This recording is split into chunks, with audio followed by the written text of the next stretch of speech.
ഇത്തവണത്തെ മൻ കി ബാത്തിൽ താരമായത് എറണാകുളത്തെ സൗത്ത് ചിറ്റൂരിലുള്ള സ്കൂളും അവിടുത്തെ സംസ്കൃത അധ്യാപകരുമാണ്. റിപ്പോർട്ട് കാണാം. മൻ കി ബാത്തിൽ പ്രധാനമന്ത്രിയുടെ പരാമർശം ലഭിച്ചതിന്റെ സന്തോഷത്തിലാണ് സൗത്ത് ചിറ്റൂരിലെ Saint Mary's U P school. സംസ്കൃതത്തെ ഫുട്ബോളുമായി സമന്വയിപ്പിച്ച് അധ്യാപകൻ അഭിലാഷ് ആവിഷ്കരിച്ച പഠനരീതിയായ അക്ഷരകന്തുകയെക്കുറിച്ചാണ് പ്രധാനമന്ത്രി മൻ കി ബാത്തിൽ പ്രത്യേകം പരാമർശം നടത്തിയത്. സംസ്കൃത അക്ഷരങ്ങളെ ഫുട്ബോളിൽ ഉപയോഗിക്കുന്ന വാക്കുകളുമായി ബന്ധിപ്പിച്ചുകൊണ്ട് ലളിതമായ രീതിയിൽ വിശദീകരിക്കുന്നതാണിത്.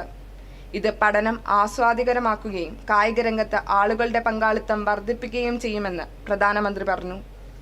मुझे केरलम में एर्नाकुलम के साउथ चित्तूर में स्पोर्ट्स के ऐसे ही एक प्रयास के बारे में पता चला है.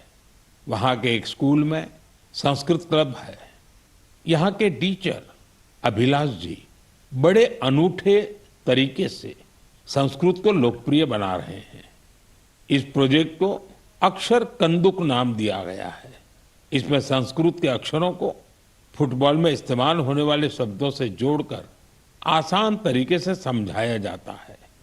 इससे सीखने में आनंद मिलता है, साथ ही खेलों से लोगों का जुड़ाव भी बढ़ता है.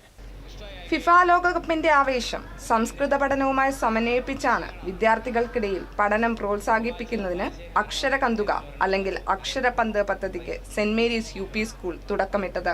സംസ്കൃത പഠനം കുട്ടികൾക്കിടയിൽ ആകർഷകമാക്കുന്നതിനോടൊപ്പം കായിക രംഗത്തോടുള്ള കുട്ടികളുടെ താൽപര്യം വളർത്തുകയാണ് പദ്ധതിയിലൂടെ സ്കൂൾ അധികൃതർ ലക്ഷ്യം വെക്കുന്നത്.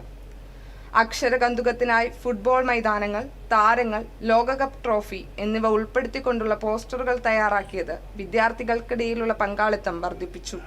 സംസ്കൃതാധ്യാപകനായ അഭിലാഷ് ടി പ്രതാപാണ് ഈ ആശയം ആവിഷ്കരിക്കുകയും പഠന സാമഗ്രികൾ തയ്യാറാക്കുകയും ചെയ്തത്.